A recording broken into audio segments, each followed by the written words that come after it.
welcome to Tad Talk episode 20. How did we get to 20 so quick? That's crazy, but this is a blast. And yes, we've been laughing off camera, so I have a feeling this next 30 minutes or so are going to be a lot of fun. I've got three amazing guests, all from the UK, so they're all about 7 o'clock at night there, all from different parts of the UK, and all have got amazing careers for various different reasons. So let me introduce my first guest, a man I've met for the first time today, but already feel close to him because he's from the city where all my in-laws and family are all living, and he's also the brother of the first Beatles drummer, Pete Best. Welcome to the show, Roag Best. How you doing, Rod? Yeah, I'm good. Very nice to be on the show. Looking forward to it. I think we'll have fun. It's going to be a blast. And he told me something that was very, very strange, because being from Liverpool, and I'm from Manchester, but with close Liverpool connections, the first thing I asked him was, are you a red or a blue? And he said, I'm one of those red scousers that don't like football. It's true. Yeah, right? Don't follow it. Well, I follow it because you can't live in Liverpool and not follow the football. Right. You know, so I know exactly what's going on with whom and where. But am I a fan of the game? Not really. Until it gets to one of the teams that's going to win something, then I'll start watching. Yeah, because exactly. then it's exciting. You know. Exactly. Well, it's good. It's good to have you on the show. Thanks for joining us, Roag. Yes. Secondly, a lady who's the daughter of, sometimes when people say you are the best at something, depends how big that best is. Her dad is regularly known as the best singer ever to come out of the United Kingdom. The daughter of Matt Monro, this is Michele Monro. How you doing, Michele? Hi, Terry. Nice to be here. Nice to have you here. It's great. I mean, obviously, your dad had a unbelievable voice, and I think one of the things I always do is when I listen to impersonators who go out there and impersonate Sinatra and Tony Bennett and so on, they all try to do Matt Monro because he's that good. I don't think that anybody's been close to it, actually. No, I heard Joe Longthorne do it. That was pretty close. And I heard Danny Gans do it one day, and he was really close too. Joe was not technically close with the vocals, but he was with the mannerisms, and of course that helped. Yeah, absolutely. Absolutely. Well, it's great having you on the show. Brilliant artist, yeah. Absolutely.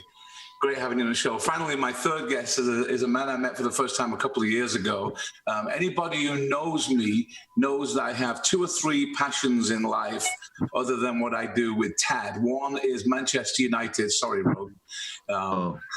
2 is Gilbert O'Sullivan. And 3 is I'm a fan of the greatest band that ever lived. And no, I don't think it's the Beatles. I think it's 10cc. So welcome, Mick Wilson. How you doing, Mick? You're from Manchester, right? I'm from Manchester, yeah. So where are you from, Mick? I'm from East London, Essex, over that way, so born and bred.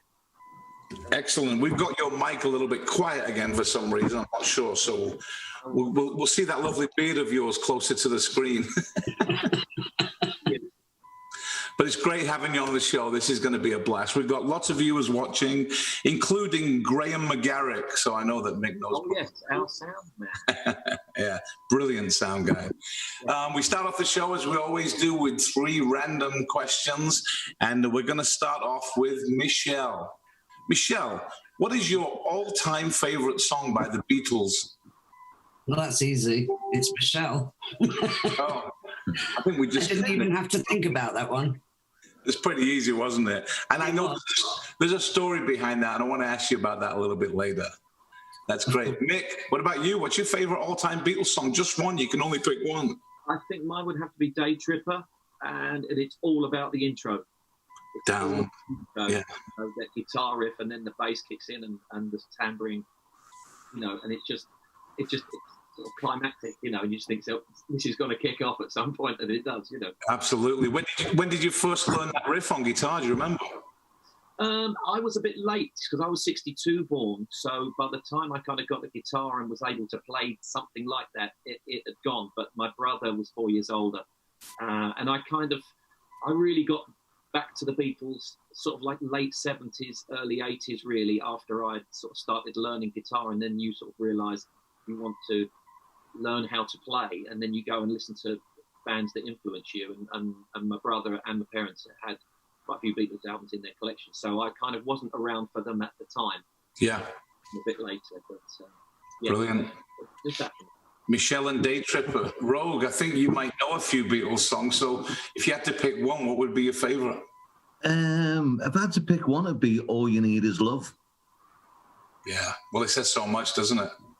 Yeah. And there's a funny tale about All You Need Is Love, but maybe if we've got time, I'll tell you that. Great. Well, we'll come to that too. We're going to try and bring Mick's mic up a little bit. I don't know whether if Ross is able to do that, maybe when he's talking. Struggling with it a little bit, but we'll get there. We can still hear you. Okay. The next question, and this one is for Mick. Mick, name one song that as soon as you hear it, it makes you cry. What's Going On, Marvin Gaye. Fantastic. Yeah. Absolutely. Do I need to elaborate, or can I just say that and move on? You can say that and move on, mate. Absolutely. Roag, what about you? What song makes you cry? I'm racking my brains about that one. I don't really think I've got it. Yeah, I hate to say this, but I don't think I've got a song that makes me cry. I'm too upbeat. I try to avoid any form of tearful emotion. So no, I'm really sorry, guys. I haven't. That's all right. I'm going to pick a song that does that. I'm going to pick one for you. The song that makes me cry is You'll Never Walk Alone every freaking time I hear it. What about you, Michelle? If I Never Sing Another Song. I didn't want Dad to record it. It turned out to be quite, we died shortly after. And it's a story of show business as well. I don't know whether any of you have heard of it. But absolutely. It's a great song, but it, as I say, it just turned out to tell a true story, really. Right. I think the words start off, in my heyday, young girls wrote to me. Yeah. Everybody had time to devote to me. Yeah. It was a brilliant lyrically song, but every time I hear the opening bars, I'm like, oh my gosh, Yeah. It gets me. So good. We've got so many viewers watching right now. Val Watson said, hi, Mick Wilson, you're looking good.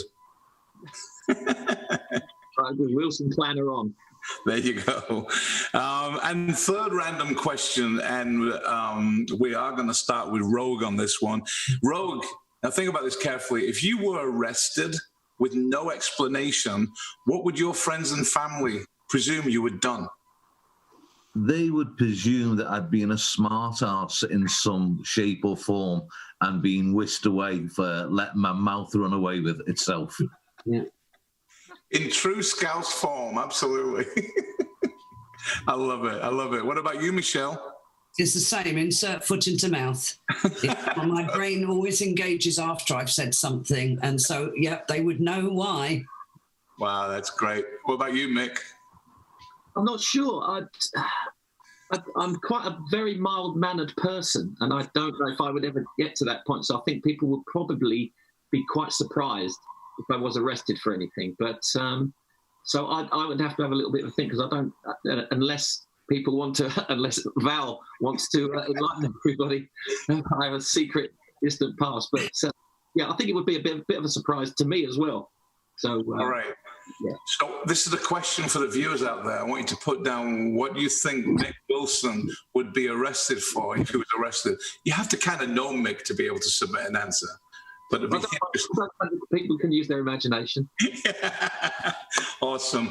Well, like I said, 3 amazing guests with 3 incredible careers to talk about.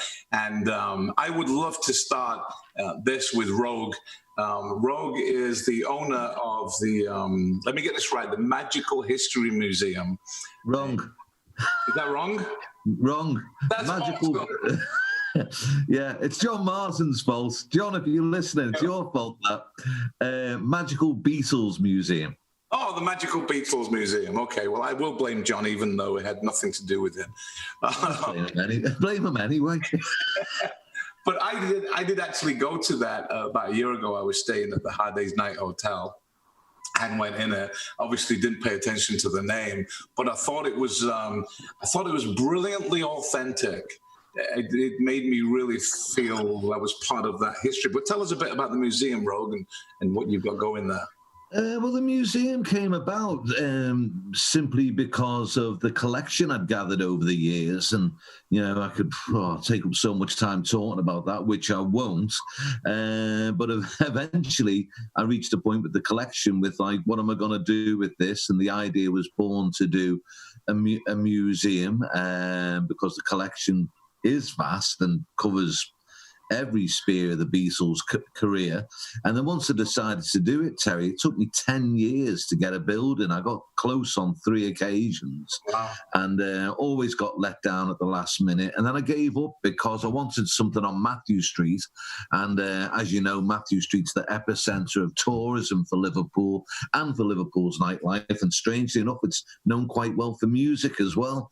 And I gave up, and I was walking across a car park looking really forlorn, having just been gazumped on the last building, and bumped into a friend of mine I hadn't seen for 4 years, who in true Scouse fashion said, "What's wrong with your face?" And I was telling him about my dream going down the pan and how there was no buildings on Matthew Street. And he said, "I've just been offered one." And my jaw dropped. I was like, "What?" He said, "I've just been offered one." I said, "When?" He said, 20 minutes ago. I said, "Are you buying it?" He said, "I don't know." And he put his hand out. He said, "Are we?" So I said, "It looks like we are." So we got this five-story Victorian warehouse in the middle of Matthew Street, and we converted it to the museum. And it's a bit of a dream come true, that one. So it's really good fun. Which part of Liverpool are you from? West Derby Village. Okay. Yeah, my wife's from Netherton. Near Bootle. Yeah. My family live in Aintree, so it's small world, that's for sure. When I spoke to John originally about you coming on the show, there were 2 things that obviously jump out. Your brother, obviously, but also just actually knowing that as a young man, I think maybe 13, 14, 15, you were right there in the thick of it, watching this happen. And I just saw an interview that you made. I'd love you to touch on it today, when you told the story of, you were just hanging out at George's house and going playing with him, and you didn't know it was anything different. Everybody did that. You know what I'm talking about? Oh yeah, we were at George's house, and we'd gone up to the studio. There was myself and my younger brother, and then George came in and plugged his guitar in and said, "Guys, do you fancy jamming?" So my younger brother jumped on bass guitar, I jumped on drums, and we just knocked out a load of rock and roll classics, for about an hour. But it was years later, didn't think anything of that. And then it was years later, I was in America on tour, and my younger brother phoned me, and he was at George's birthday party, and he'd hired Port Merion. And he said, we were, it was early hours for us, but we were still on the high of the gig, and you don't want to come down. So we're all a bit, we had a few. And he said, "George has got this big screen set up in the square." So I said, "All right." He said, "Guess what's playing on the screen?" So I said, "No idea." He said, "That session we did in the studio." So I said, "George recorded it." He said he recorded it and filmed it. So I said, "That's fantastic." I said, "Where's George?" He said, "He's about 3 yards to my left talking to someone or other." So I said, "Well, when he's finished speaking to them, ask him, can we have a copy of that video?" So he said, "Okay." I said, "I'm going to phone you back in 30 minutes. So I didn't have another drink. We're in the hotel room. Well, we'd actually opened up doors, so we're in about 7 hotel rooms, running backwards and forwards like lunatics. And so I stopped drinking, and I'm waiting, and I phone him back half an hour later and said, "Have you spoken to George? Have you asked him?" He said, "Yeah, I've asked him." I said, "What did he say?" He said, "No, it's from his personal collection." So we never got it. We never got the footage. Oh, but we got to do it. Oh, excellent. I would love to talk a little bit about Pete, but before we do, check out this video as we walk through the Beatles Museum. It's pretty amazing.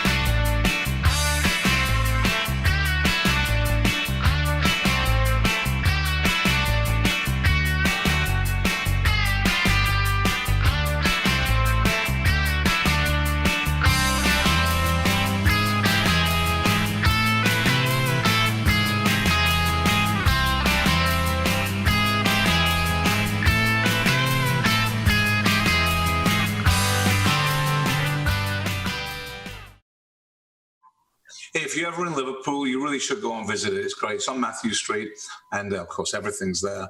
Everything Beatles, and check it out. Don't miss it. It's definitely worth it. Your brother was with the Beatles. He was the drummer.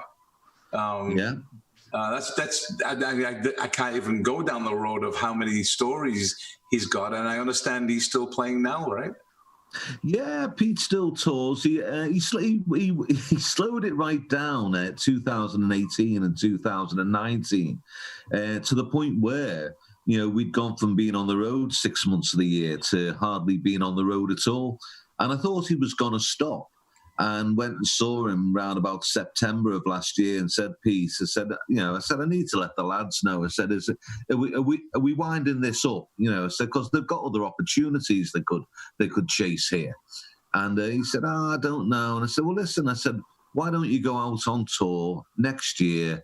I said, with the band, do the guest appearances, do your audience with show. I said, really go for it next year, 2020.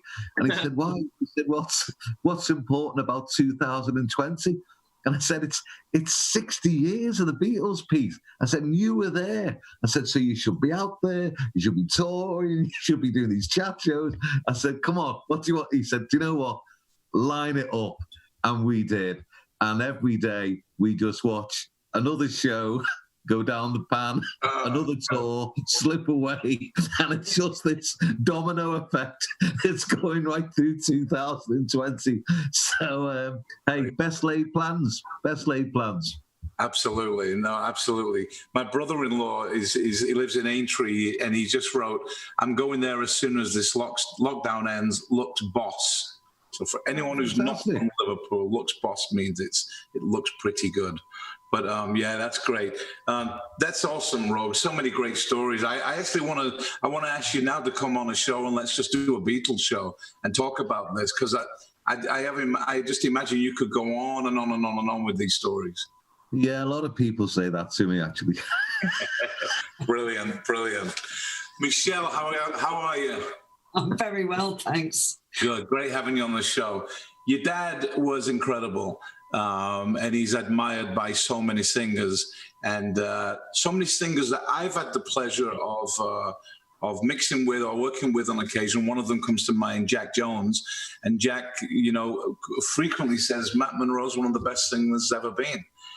His voice was velvet. But what about your memories of your dad? I mean, I'm sure there's a zillion. We got about 3 or 4 minutes for you to tell us your favorites.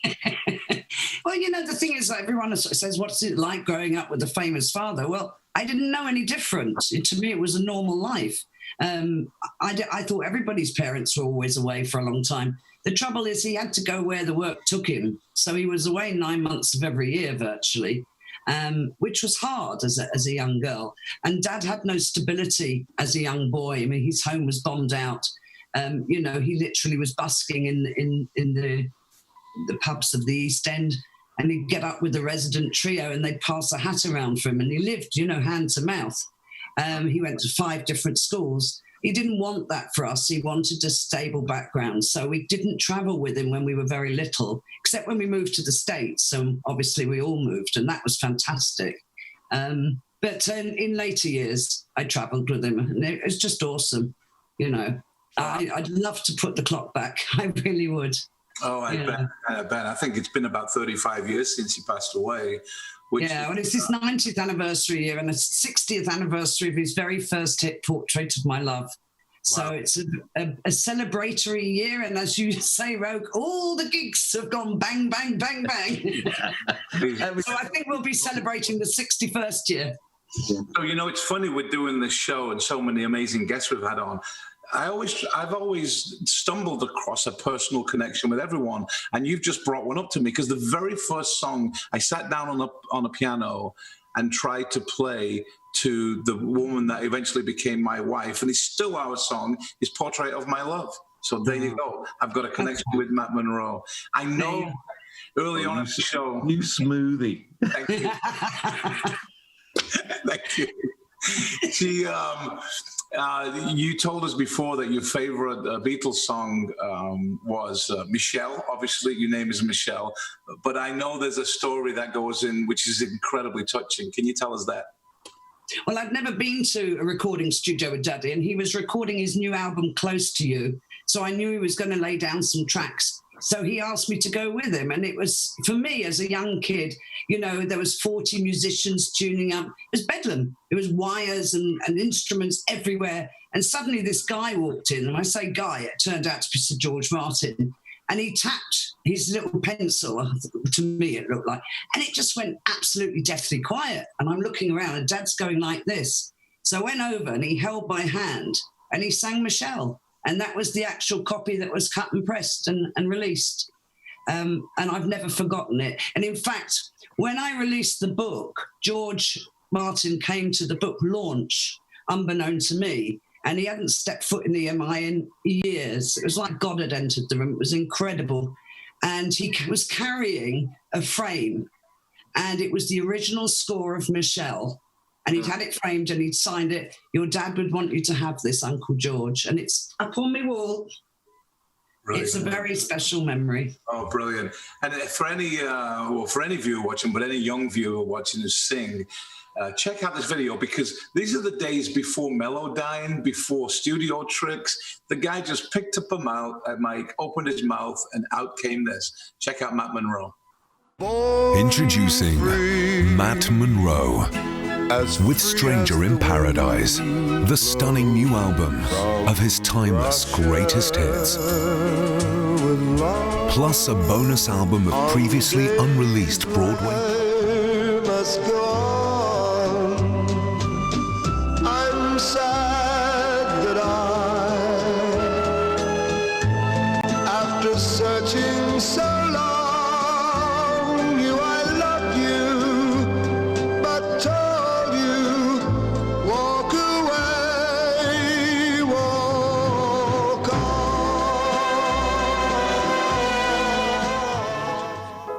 We'd like to do together for you probably the Beatles' most recorded song. It's a very beautiful Yesterday.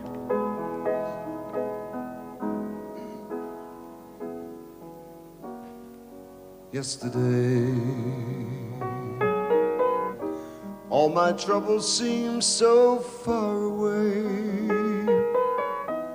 Now it looks as though they're here to stay.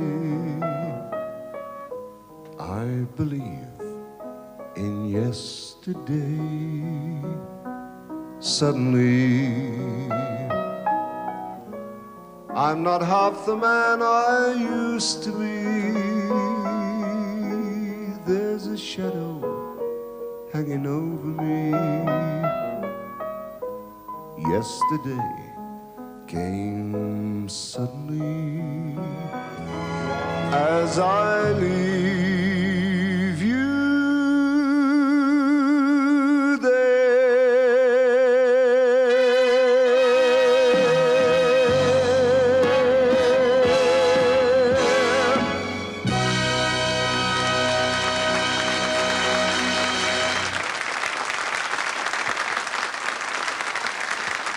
Thank you.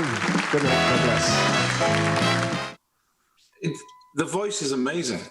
I mean, yeah. Matt's voice was so good, so good. And I know the new albums, I believe it's been remastered, and a bunch of tracks, I believe, I might be wrong here, the tracks that haven't been released before. Is that right, Michele? That's right. When we were living in America, he went into the studio to record a new album.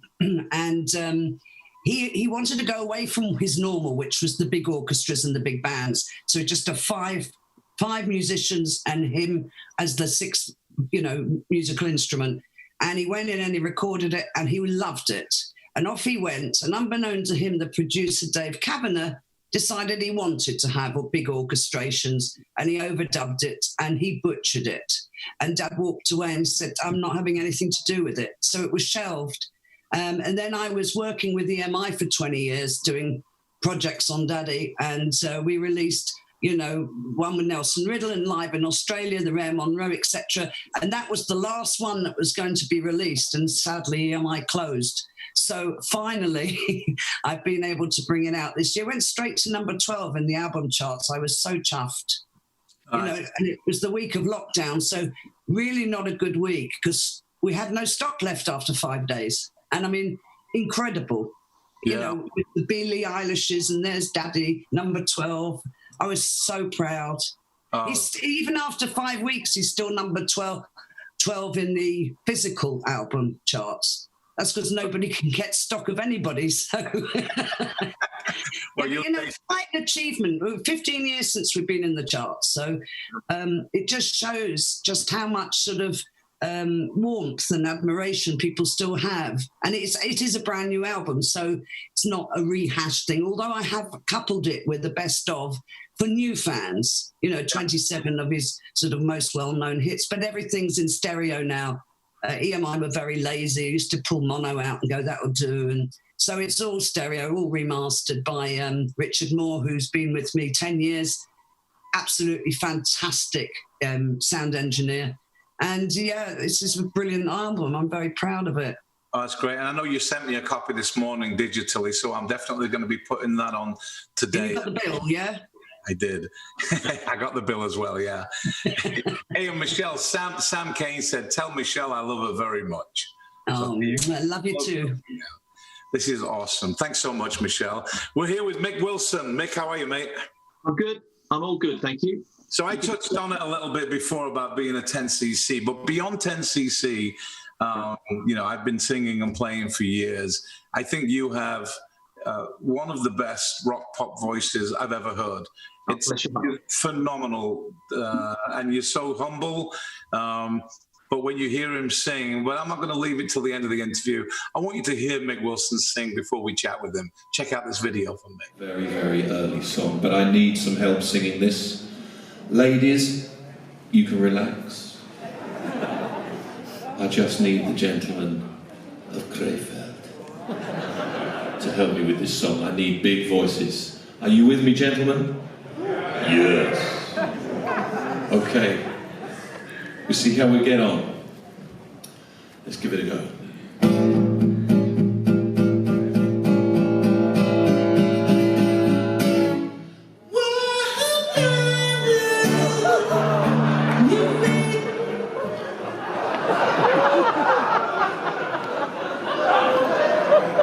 Nice try, sir. Perhaps we do need the ladies.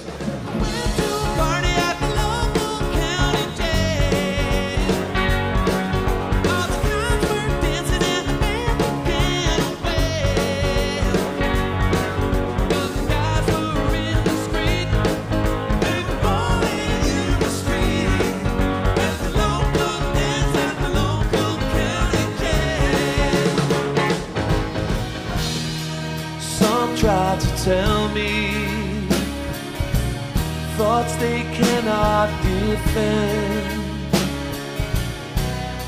and just what you want to be, you will be in the end, 'cause I love you. Yes, I love you.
What a voice, eh? What a voice. Mick, you're amazing. It's brilliant. Brilliant. But before we get into your career, we do have quite a few people coming up here saying what they think you would have been arrested for. Julie Munn said for supporting West Ham. Yeah. He was charged. I kind of do that. Gordy Marshall said the only people to arrest Mick would be the jazz police. Yeah. Yes, thank you. I would go willingly. And Jan Sedding said, do you always adhere to the speed limit? Of course.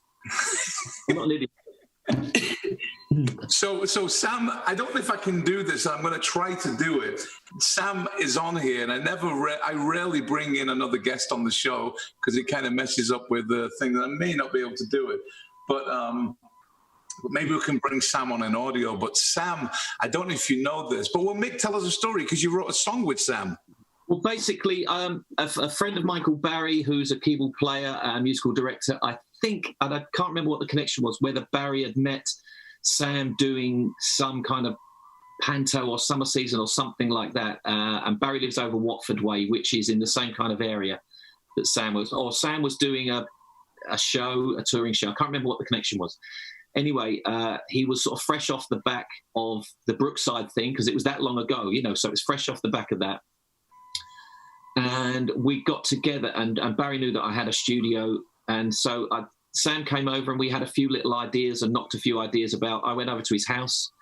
And I think in the end, I don't know if I probably have got a copy of it somewhere, but we wrote a song. It was kind of like a schmoozy R&B kind of thing. And the idea obviously was for Sam to get an album together, because he's got a cracking voice. Yeah, he's great. He did his album, mate. I'm actually going to I'm going to give him a quick call right now. He's a Scouser as well. But you can't have a copy because it's in your personal collection, isn't it? That's my personal collection. I'm just going to give it to Roag only. Sam. Hello, mate. How are you, mate? Well, look, I'm in the show here. You'll have to turn the volume down on your show. Can you turn it down, yeah? Yeah. So I don't remember this at all. You don't remember? This is freaking Mick Wilson, you moron. I swear to you God. don't remember the invoice either, do you? So, Sam, you're on speaker here. You're talking to Roag, Michele, and Mick. Yeah. Hi, guys. How are you? Whatever. And you wrote a song with Mick Wilson. Do you remember it? Well, I have just got away. I've just recovered. It's been quite poignant in the news from coronavirus, and my memory has completely gone. Terry, I've been asking who you were for the past 4 days. 20 years. All right, well... Do you know, it's funny because you said this, and the memory is that. Was it Barry Robinson, Mick? It was indeed. It was indeed, mate. Yeah, and it was this kind of schmoozy, schmaltzy type of ballad that Baz put together and wanted to get people together. This is a long time. You're going back 20 years. Possibly, yeah. I would say maybe even a tad more because I think it was I had a studio over at in Bow in East London where they did the original Big Brother thing. And you came over there and we did a bit of writing and I think we put a track together there, yeah. Because I remember going to the house in Cuffley. Oh my God! This is just—it's coming back now. It's like you say, it's a long time. Well, I tell you what, I'd say it's lovely to see you again, but I can't remember the first time. All right. Hey Sam. Yeah. This is my mate. This is my show, mate. So I'm cutting you off now. All right, buddy. No problem. Take care. Love you. I'll talk to you later. Love you, mate. Bye. Bye. Terry, whilst we're on the subject of connections and weird connections. Yeah. When I knew that Michele was going to be on, I went and got this, right? That is my, it's reflecting. That's my dad. That's my dad. Okay. He kind of ran the wartime shows. He was in a Royal Tank Regiment. He was stationed in Korea and Hong Kong. Yeah, Daddy was in Hong Kong. Right, let me finish the story. He used to encourage this young future bus driver from East Ham to get up and sing and entertain the troops. And his name was Corporal Terry Parsons, who is Michele's Matt Monro. So my old man used to get your old man to get up and sing for the troops. What's your dad's name? Robert Wilson. Well, I love to look up all the records because Daddy had quite a lot of detail to do with him being in Hong Kong. And he used to go into a talent show called Beginners Please. And he won 5 times in a row. And they said to him he couldn't enter anymore because it looked fixed. Well, my dad's claim to fame, I don't, whether, you know, these things they change over the years, you know, and then when you keep talking about them, they become the truth. But I think he was the one that he said that he really, you know, he told him to get up and obviously you know your dad well, and I was told that this guy was very, very self-effacing and just said, no, they're not going to really want to listen to me. And Daddy didn't think he could sing. Yeah, and so my dad, you know, he said his claim to fame isn't that he got your dad to sing, but no. So he was instrumental in getting him on the stage, getting him comfortable and singing in front of people. So that's nice. Well, he was basking with an orchestra, and they went on the road to Biggers in Glasgow, a studio there, and Dad laid down his first demo, and he heard it back and he hated it. He thought he sounded awful. And that was the actual demo that ended up in Winifred Atwell's hands, and she sent a telegram to him and said, come and meet me at the Palladium. And she signed him up with her husband, who was Lou Leversham, a sort of agent, and introduced him to Decca. So that was the kind of first throes of it for him, although it didn't go right for him at that point. But, yeah, he hated hearing his voice. In fact, there's a great story. He was in a gig with Bob Monkhouse, and he'd just been delivered the master of his new album. And Bob Monkhouse goes in the dressing room, and Dad's sitting like that, and he goes, what's the matter, Matt? He said, Bob, look, listen to this. It's so tinny. He said, it's just awful. He said, it's just tinny, mate. And Bob Monkhouse goes over to the dresser and he lifts a tin ashtray out from underneath the record player. He goes, is that better, Matt? He goes, oh, yeah, it is, Bob. Thank you. He just never realised how great he was. Good stuff. Good stuff. Hey, Mick, just going back on your career, I know 20 years ago, I think, maybe 10cc. And superb stuff. But I'm just looking on a website of the real Mick Wilson, which is you, and I read this list of people you've worked with: Rubettes, Lionel Richie, Kylie Minogue, Gary Barlow, Cher, Ellie Goulding, Paloma Faith, Chris Rea, Smokey Robinson, Jessie J, Robin Gibb, Lulu, and the KLF. Is that right? Yes. It's pretty impressive stuff. Is it? And I know you were in the band. I think it was. The SAS band with Brian May performed with you. The SAS band. It's a guy called Spike Edney, who is Queen's keyboard player and has been ever since Queen started touring in the kind of late 70s, so Freddie could get out and do whatever he needed to. A guy called Spike Edney. And again, it's a bit of a long story, but he was asked to put a band together down in his native Portsmouth. He'd just come off the back of doing something with Brian May. So Cozy Powell was on drums and all of that. So he put a band together and it kind of worked. He got some guest singers, I think, you know, in to do it. And so he still does it to this day. So, you know, on occasion I've been doing a gig and standing out on stage playing a bit of guitar and then looking to my left and it's Roger Daltrey and it's Brian May and Roger Taylor on the drums behind, and you do have to pinch yourself sometimes, you know. Oh, absolutely. And obviously, I definitely want to talk, me personally wants to talk about 10cc, because they really are my favorite band. Right. My wife bought me a car a couple of weeks ago, a Tesla, and I love it. And I think I'm the only geek in America driving around with 10cc blasting out. I'm guaranteed about it. Retro and futuristic at the same time. But before I, is there anyone you haven't performed with or you'd really love to perform with? I think, K.D. Lang. I'd love to sing with her, do a duet with her. There's another great girl singer I like called Sarah Bareilles, who I think is a fantastic singer and a great songwriter. Absolutely. Of course, you know, I've been very, very fortunate to sing with various people. I mean, some, you know, that list it sounds very sort of prolific, you know, but you know, it may be that I got to sing one song with them or whatever, you know. Probably one of my favourites was when I very first met Graham Gouldman of 10cc. We actually were doing just an acoustic set in London. That's when I first met him with the guitarist of 10cc, Rick Fenn. And I think we were there on a Thursday or something, and then Graham said to us, "Look, if you fancy it, Andrew's coming in on Saturday and would like to get up and do a couple of numbers. Would you be up for it?" And it was Andrew Gold.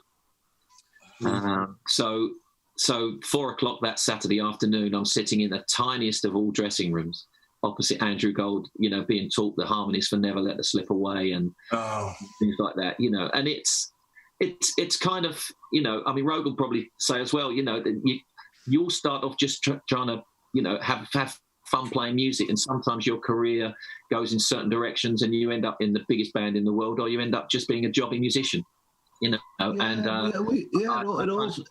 all starts for fun. It's all for fun to begin with, Mick, definitely. Absolutely. Yeah, so really that list is just a career of getting phone calls. That really is. You'll get a phone call and from somebody who'll end up spending 20 years in their band, or you'll get a phone call from somebody to go and do a gig, a one-off gig in Edinburgh, and you get to sing with Smokey Robinson and a few other people for 10 minutes of your life, and then they're gone. Yeah.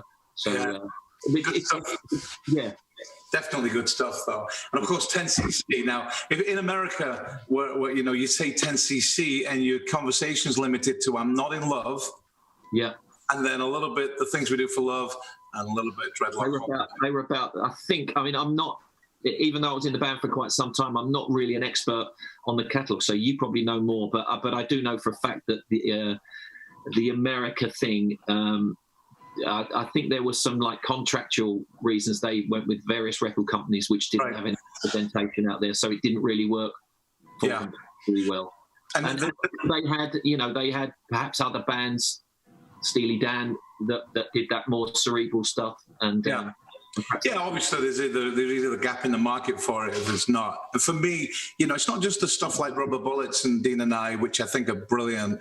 I have a great story about Nick, my son, who and he's a great songwriter and influenced by a lot of different people. I was trying to tell him about 10cc, who for him was "I'm Not in Love" and "Things We Do for Love," and I says, no, the lyrics are brilliant, the melodies are brilliant. You've got to hear songs like "Mandy" and "Not For Our Sake" and so on, and you've got to hear "Life Is a Minestrone." And he said, "Dad, that's the worst title ever for a song." Until I started playing it, and now here's a 26-year-old who freaks out. But can you tell us a little bit about your experiences with the 10cc in your heyday there? And I love it.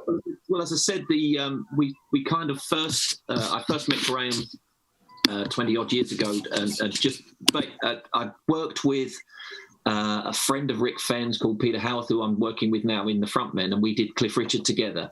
And a lot of times you get a gig because somebody is doing the gig, and they need somebody to do something that you can do. And then they just say, well, give my mate a call, he might be free. And it literally was, I got a phone call and said, if you're not busy, come down today. Because they had a little acoustic set, and I play a bit of percussion and stuff, so I can kind of sing and play a tambourine and a shaker at the same time. So I kind of added some backing vocals to that.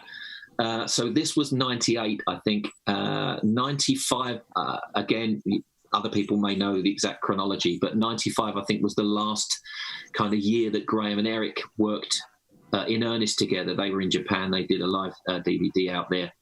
So Graham really wasn't in any mood to get 10cc back together again. I think with the initial split in 76, and then with the fallout with Eric, I think he'd had enough, really. And he was kind of enjoying just being Graham Gouldman, the songwriter, because he wrote those songs in the 60s, Hermit, For Your Love, No Milk Today, and all of those things.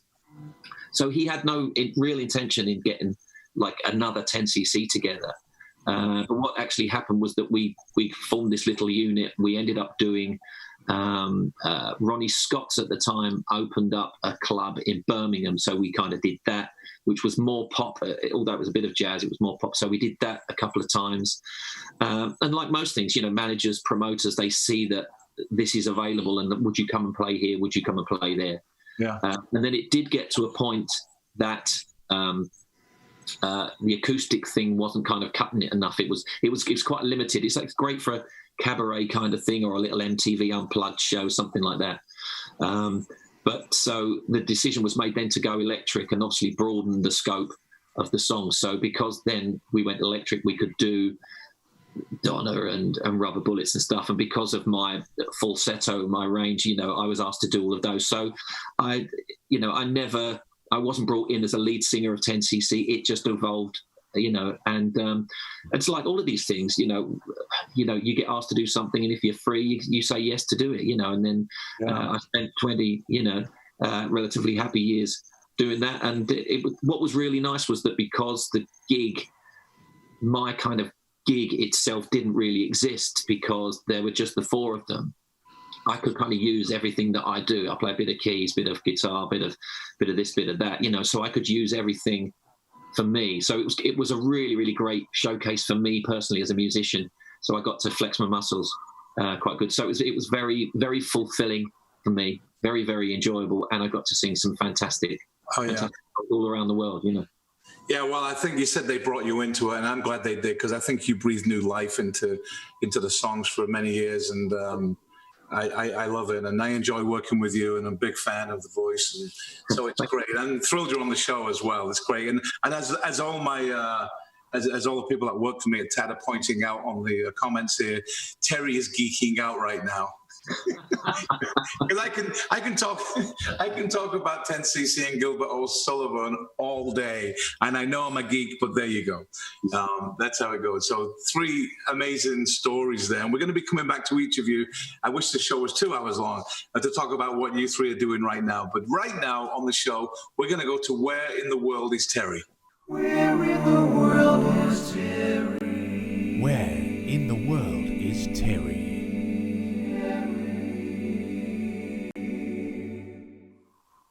And we're back. Where in the world is Terry? This is where we take you around the world, put me in a place, you tell me where I am. But today's a little bit different. The Beatles, Matt Monro, 10cc, and all that other stuff. So we're going to put me on stage with a band. Pretty simple. I'm going to change my background. I am on stage. Who am I with? Michele, we've gone real easy on you. I hope so. Now, the way it works is, this is Michele's question. You 2 are going to know it. You can't get it. You can put in if she passes it over to you, and the viewers are going to be. But this is for Michele. Michele, who am I on stage with? Guitar. Oh. It's an easy one. I can't have done. Not Robert Palmer, is it? Correct. It's not Robert Palmer. No. I didn't see him for very long. Oh, I can tell. Oh, they look at that. Oh. Do we have any of our viewers guessing? Gosh. No idea? We got Robert Palmer. Do you want to pass it off to the other 2? Well, they both know. Well, they might. No, I know the face, but he obviously doesn't look like that anymore. Well, I think it's pretty recent. Oh! Yeah. No, go on, guys. Who wants it, Mick or Roag? Go on, Mick, you take it. Was you 2? It is you 2. And we got loads of viewers saying, you 2. Why is that an easy one? That was an easy one. Not if you don't watch U2. Well, it is when you see the next 2. Okay. Oh, here we go. All right, so this one is for Roag. Roag, who am I on stage with? Yes, I'm hiding the faces deliberately.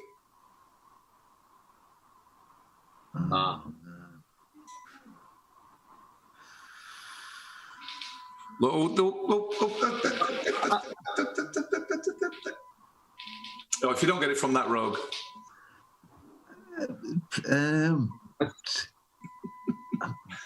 I'll hazard. Mick looks like he knows, so, but I'm gonna hazard. It's not McCartney, is it? Is it McCartney? No, similar staging actually, but it's definitely not Paul. A bit later. Yeah. No, I'm going to pass it on. Come on, Mick. Floyd. Pink Floyd.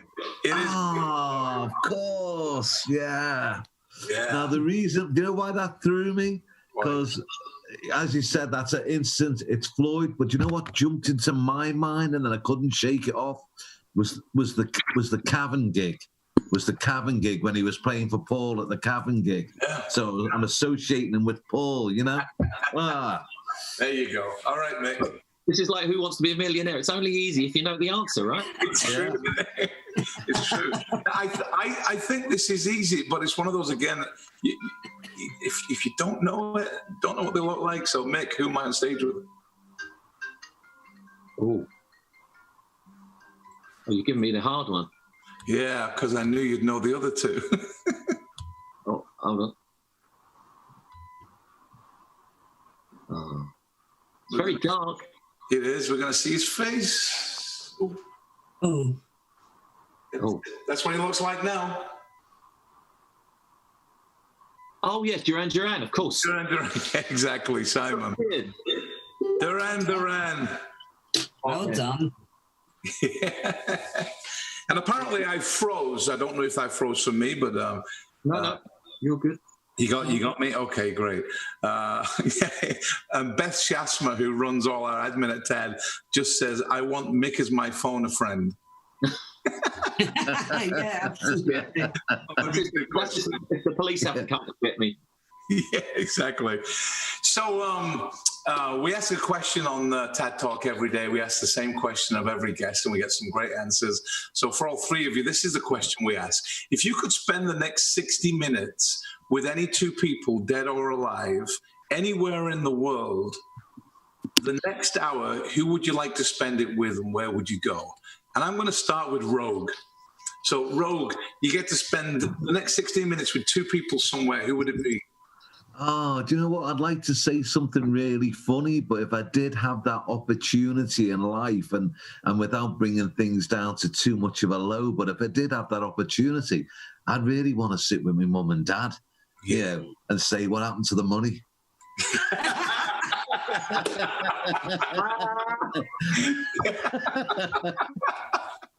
I love it.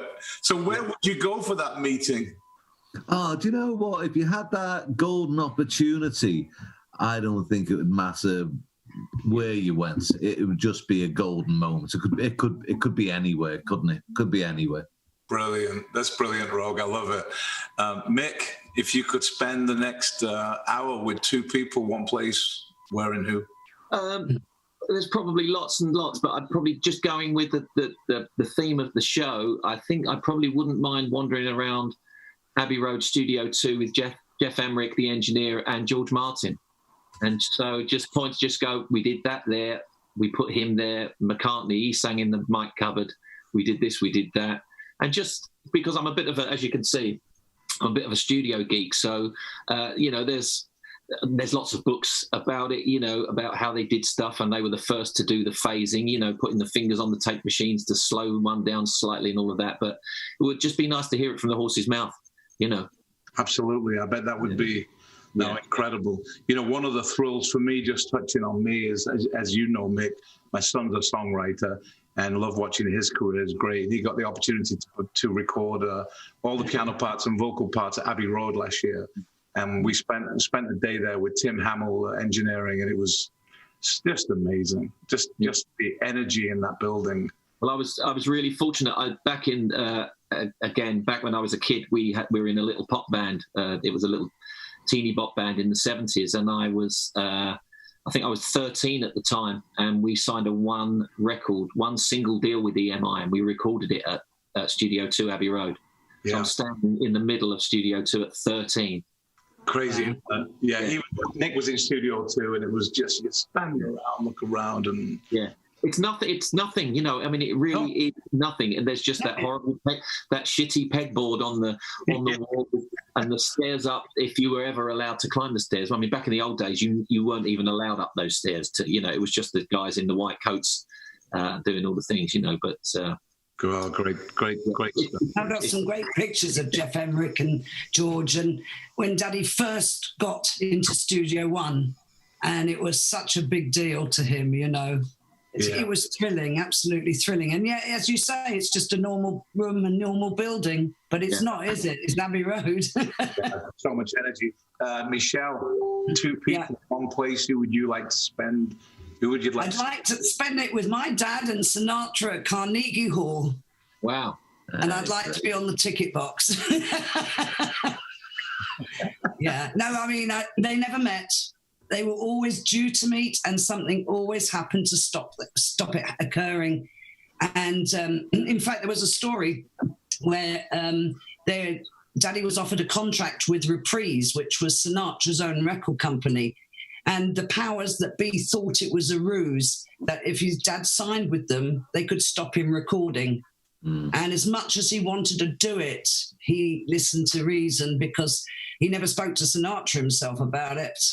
But yeah, they thought it might be a ruse to stop him recording for a number of years. But I'd love to have seen them both together.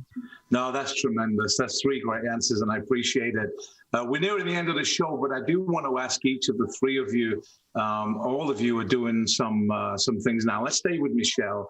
I know you've got this album. What can you tell me about what you're looking forward to with this new album out? And what else are you doing these days? Well, I work on the cruise ships doing talks on Dad's music and life. And yeah, I mean, the album I've been working on for 18 months. And while I'm at sea, I have MS. So I've been cruising 42 years, but I've been working on the ships 12.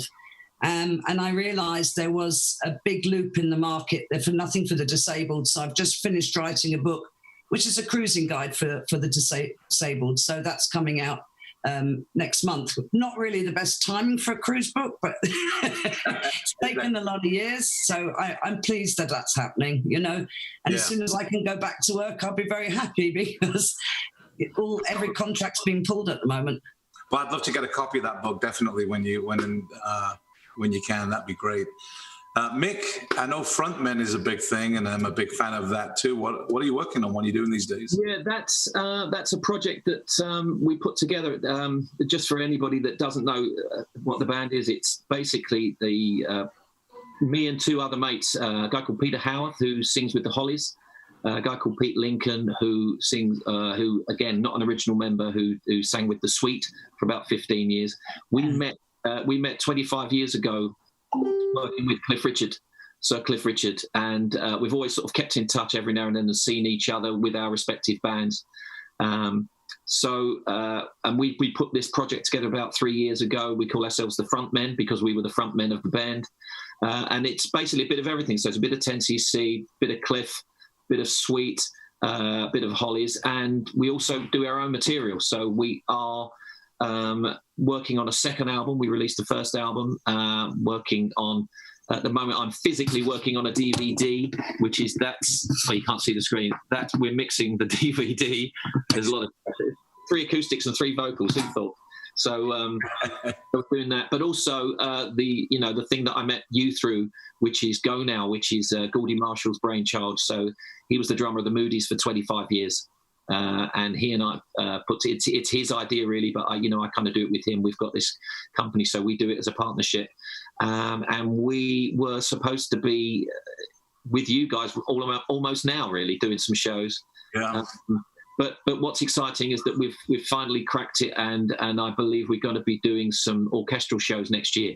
Yep. Yeah, we're working on the symphony shows right now. We go now, so we're excited about that. That's really, really good. So yeah, so the front men busy with that, and then the Go Now thing, and taking my dog for a walk. Brilliant. Well, I can't wait to see you on stage again, Mick. It'll be great. Awesome. And Roag, I want to ask you what's happening with you. You and Pete, you in the museum. But before I do, you were going to tell us about All You Need Is Love. Oh, All You Need Is Love. Yeah, a friend of mine who's he's a Mason, but he's really high up in the Masons, and and if you're into that, that's great. And if you're not into it, that's also great, But he's like, hey, you should really join the Masons, and it's not for me. I don't know why it's not for me. It's just it's not for me. But we're in London. He's like, hey, we've got to take you to the temple and blah, blah, blah. So we go into the temple, and then he takes us down into this room. You got to have clearance to go into this room. And he's a huge Beatles fan. And this is one of these rooms where you've got to put the white gloves on before you touch anything. And there's guys standing around watching your every move. And then he gets this book out, and he says, these are ceremonies and words going back 200, 300, 400, 500 years, different ceremonies. So I'm like, wow, should you be showing me this stuff? He's like, it's okay. So he said, I just really want to show you this. So he opens this book up, and he said, read that. So I lean over and I go, okay. There's nothing you can say that can't be said. There's nothing you can do that can't be. So all you need is love. And he goes, yeah. Wow. So, wow. Yeah.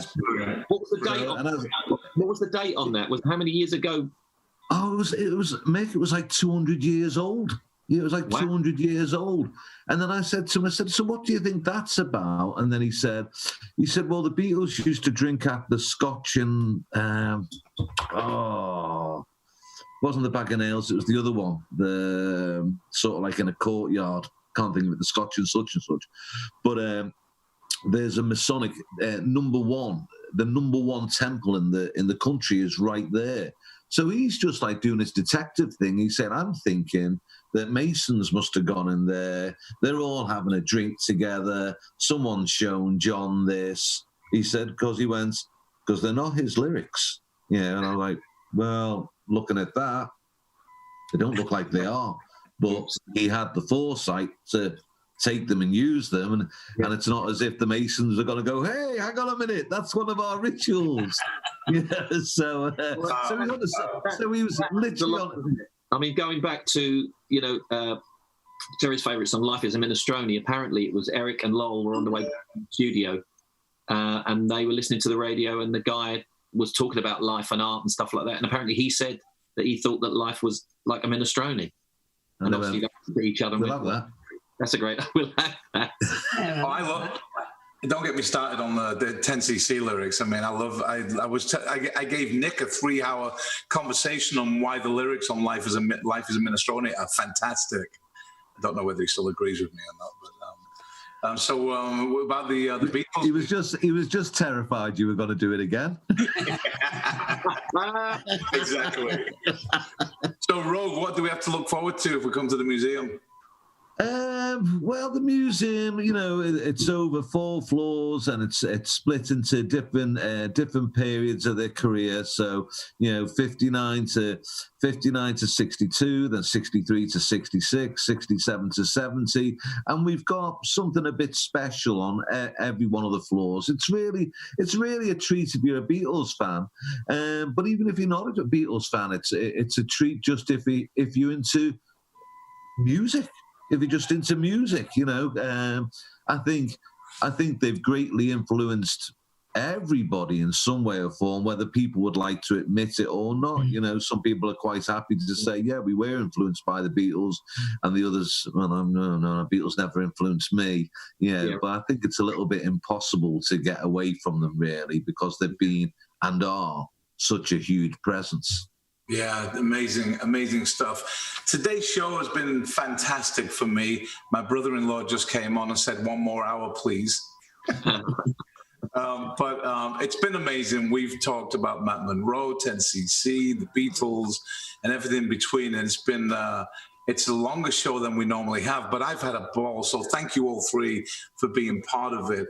Before we go, I'm going to do something I've never done before, which will really mess up our producer. And actually, before I do that, a heads up for our producer, Ross, because he does a fantastic job of putting the stuff together. I mean, really is brilliant. He's always off camera, but I'm going to bring on camera a guest who has something in common with everyone. I never do this before, but he's a Scouser. He's written a song with Mick Wilson, and he loves Michele Monro. So if this works technically, we might have a 5th guest on here. And Maybe not. We are talking about Sam, who is techno. Wait, hold on. Here he there he is. Any hero. Tam, turn your music off, Sam. Your volume. With Mick Wilson. Sam, you're live. You're 20 seconds. You're going to be 20 seconds behind us, which will kind of be normal for you, mate.